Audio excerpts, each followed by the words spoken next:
Welcome to educational podcast. आज हम historiography के बहुत ही अहम टॉपिक मुस्लिम हिस्टोग्राफी के बारे में बात करने वाले हैं, जिसमें हम जानने की कोशिश करेंगे कि मुस्लिम हिस्टोग्राफी है क्या, और इसके साथ साथ ये जानने की कोशिश करेंगे कि इसकी इब्तिदा कब हुई है, इसके कौन कौन से मेन फिलोसोफर्स हैं, और इसके साथ साथ जो है ना इब्ने खल्दून की क्या कंट्रीब्यूशन है मुस्लिम हिस्टोग्राफी में। तो इसको जानने के लिए आज मैंने यूनिवर्सिटी ऑफ सिंध से कुछ स्टूडेंट्स को दावत दी है, जो आजकल मुस्लिम हिस्टोग्राफी पे बहुत ज़्यादा काम कर रहे हैं और इसके साथ साथ जो है ना रिसर्च भी कर रहे हैं। तो आज मेरे साथ हो गए सबसे पहले मिस्टर साबिर के साथ होगी मिस पर्सना, और पर्सना के साथ ही बैठी है मिस अरीबा। अरीबा के बाद मिस्टर सलमान हो गया हमारे साथ। सबसे पहले मिस्टर साबिर, मैं आपसे ये पूछूंगा कि पहले आप बताएं कि हिस्टोग्राफी होती क्या है आखिर। बिस्मिल्लाहिर्रहमानिर्रहीम। Thanks Nadeem for having me here. First of all historiography से मतलब उसको जानने से पहले हमें ये जानना चाहिए कि हिस्ट्री है क्या, हिस्ट्री के उसके बेसिक्स क्या है, उसके डायमेंशंस क्या है। हिस्ट्री जो है हम जो है वो पढ़ते हैं study of the past events मतलब जो पास्ट में हो चुके हैं उनके बारे में पढ़ना। जो ये जो ज्यादा डिपेंड हिस्ट्री करती है वो टू डायमेंशंस में करती है। एक तो पार्टिकुलर स्पेस होती है, एक पार्टिकुलर टाइम होती है। For suppose we have war of independence which was held at Meerut at 10th May 1857। मतलब अगर देखा जाए तो स्पेस इसमें क्या है, मेरा प्लेस है।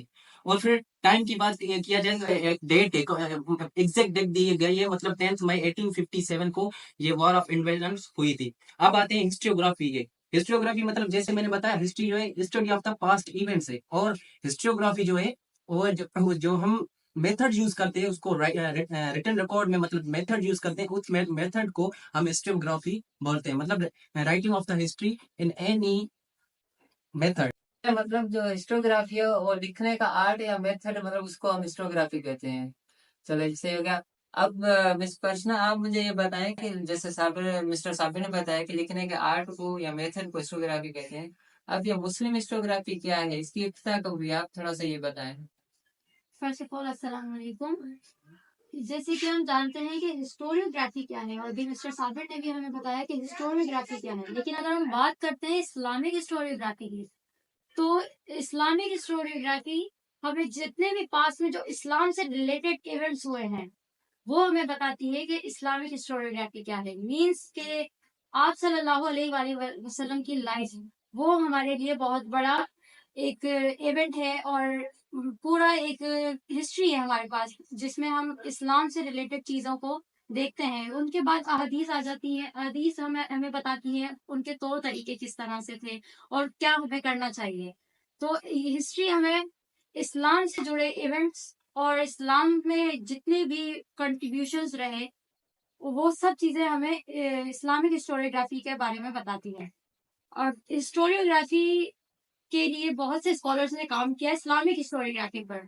बहुत से स्कॉलर्स आए जिन्होंने मुख्तलिफ जो है किताबें लिखी हैं। करीबा, अब मैं आपसे पूछूंगा, जैसे कि हमें पता चल गया कि मुस्लिम हिस्टोग्राफी है क्या, इसकी इब्तिदा कब हुई है। तो अब आप कोई एक ऐसा है जो अर्ली हिस्टोरियन था या हिस्टोग्राफर था मुस्लिम हिस्टोग्राफी में, आप उसके बारे में थोड़ा सा बता सकती हैं, उसकी कंट्रीब्यूशन के बारे में। अस्सलाम वालेकुम। जो सबसे इम्पोर्टेंट स्कॉलर थे वो हैं अल-मसूदी। अल-मसूदी जो थे वो अलग अलग स्कॉलर थे। इन्हें हेरोडोटस ऑफ द अरब भी कहा जाता था। अल-मसूदी का असल नाम अबुल हसन इब्न हसन अल-मसूदी था। ये 1896 में बगदाद में पैदा हुए। बगदाद उस वक्त बहुत इल्म हुनर का मरकज था, और अल-मसूदी ने बहुत सारे काम किए, जैसे कि पहले जो दलाइलें थी उनको रद्द करके नई दलाइल बनाई। जैसे कि पहले के लोगों का कहना था कि जो जमीन होती है उसकी जो शक्ल होती है वो फ्लैट होती है, लेकिन अल-मसूदी ने बताया कि जो जमीन होती है वो गोल होती है। इसके अलावा उन्होंने ये बताया कि एशिया और अफ्रीका के उन्होंने बहुत सारी इलाकों पे विजिट किया और बताया कि वहाँ का मौसम कैसा है। उन्होंने ये बताया कि अल्टानिक ओशियन जो है उसको डार्क ग्रीन सी का नाम दिया गया। अल-मसूदी ने बताया कि जो अराबियन सी है वो सबसे बड़ा दुनिया का समंदर है। और अल-मसूदी ने ये बताया कि जो समंदर में जो नमक है वो खुश्की से आता है। और इसके अलावा अल-मसूदी ने इंसान और माहौल के बारे में जो इंसान और माहौल के ताल्लुक है वो बताया कि इंसान माहौल पे किस तरह असरअंदाज करता है। और इनकी बहुत सारी बुकें भी हैं, जिनमें मोस्ट इम्पोर्टेंट बुक का नाम है किताब मुराजुल ज़हब, जिसे बैडोज ऑफ गॉड भी कहा जाता है। सलमान भाई, जैसा कि हमने ये भी जाना है कि हिस्टोग्राफी होती क्या है, इसकी इब्तिदा कब हुई है, और मुस्लिम हिस्टोग्राफी क्या है। अब आप जो है ना, जैसे मुस्लिम हिस्टोग्राफी की बात की जाए और इब्ने खल्दून की बात ना की जाए तो अधूरी बात हो जाएगी। تو اب آپ بتائیے ابن خلدون جو ہے نا اس کی تھوڑی سی اپنی لائف بتا کے اس کے کنٹریبیوشن کیا تھے ہسٹوگرافی میں یا فلسفی میں، آپ تھوڑا سا اس پہ روشنی ڈالیں.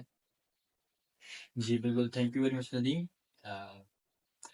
Ibn Khaldun, he was not only a social, historical, or geographical scientist, but he was a great thinker. He was first Muslim who gave the theory of Asabia, and he has not only contributed towards the history, but he has also many contributions in any other types of fields as well, just like politics, economics, and many related other fields as well. He was born in 1332 in Tunis. His ancestors belonged to the Saudi Arabia. They migrated towards the Spain, and later on they migrated to the Tunis. The Ibn Khaldun, he was a very new thinker type man. He always thought new ideas. So basically, the now coming over to his major contributions, that he has many contributions in all fields. Now we are talking about only few of his contributions in sociology and history as well. First of all, he has contributed and he has written a book named as Kitab al-Libar, which is famous as Kitab al-Libar. But the complete name of the book is Kitab al-Libar wa Diwan al-Muqtaba wa Khabar, which means introduction to the records, events, and the beginning of news. It is also published in the Arabic Tarikh Ibn Khaldun, and it is also published in English, History of Ibn Khaldun. This book basically expands from the birth to the entire universe and the entire constructions of the universal empires. He has contributed what all in this book that is related, he has described in 7 volumes. In 7 volumes, he has contributed his effort. But we must know that before these 7 volumes, we have one more book that is known as Muqaddimah. That is the best work of Ibn Khaldun which he has done, and that is still read by the modern sociologists as well. The first 2 volumes describe about the all the theories of the politics, Asabia, sociology, or history. All theories are given in the first and second volume. In third to fifth volume, he has described the world history, what all happened in his tenure. And in sixth and seventh volumes, he has described the events which past philosophers, thinkers have done. He has reproduced that philosophy. Now coming over to the theory of Asabia. What is theory of Asabia? Why it is so important? Basically, theory of Asabia is also known as theory of social solidarity, social integration, or social cohesion. It means the peoples unite with each other. Why they unite? There is some force which unite people. Initially, the people lived alone. Then they formed the groups. Later on, with evolution of time, the groups evolved to the society. Societies evolved the civilizations and states.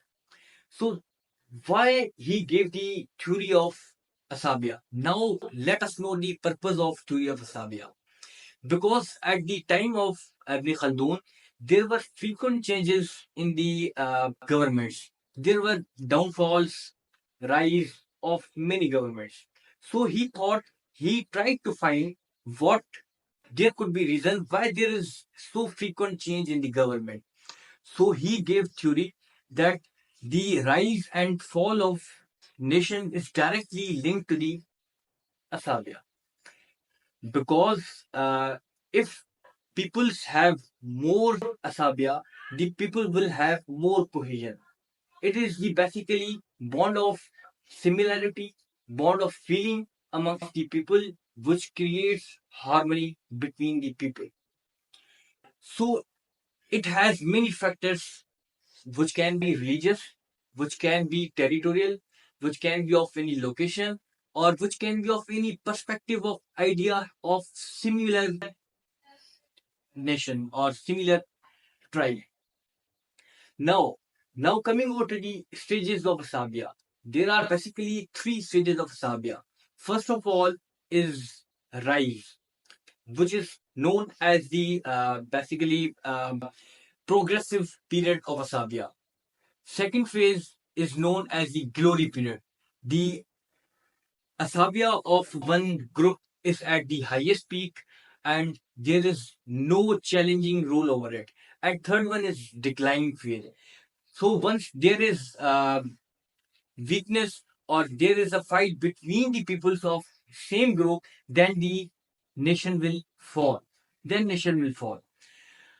So now coming over to the crux of this theory, the more Asabia, the strongest nation. If the weakest Asabia, the nation will fall. That's all from my side. Thank you, Salman Bhai, for giving us detailed information about Ibn Khaldun and about his theories and contributions. और जो मेरे दूसरे जो guest से university of Sindh से उनका भी बहुत ज़्यादा शुक्रिया। तो ये आज था हमारा पॉडकास्ट जिसमें हमने जो है ना मुस्लिम हिस्ट्रियोग्राफी के बारे में जाना, ये कब जो है ना इसकी इब्तिदा हुई है और इसकी कौन कौन से स्कॉलर्स हैं जिन्होंने कंट्रीब्यूट किया है मुस्लिम हिस्टोग्राफी में। तो थैंक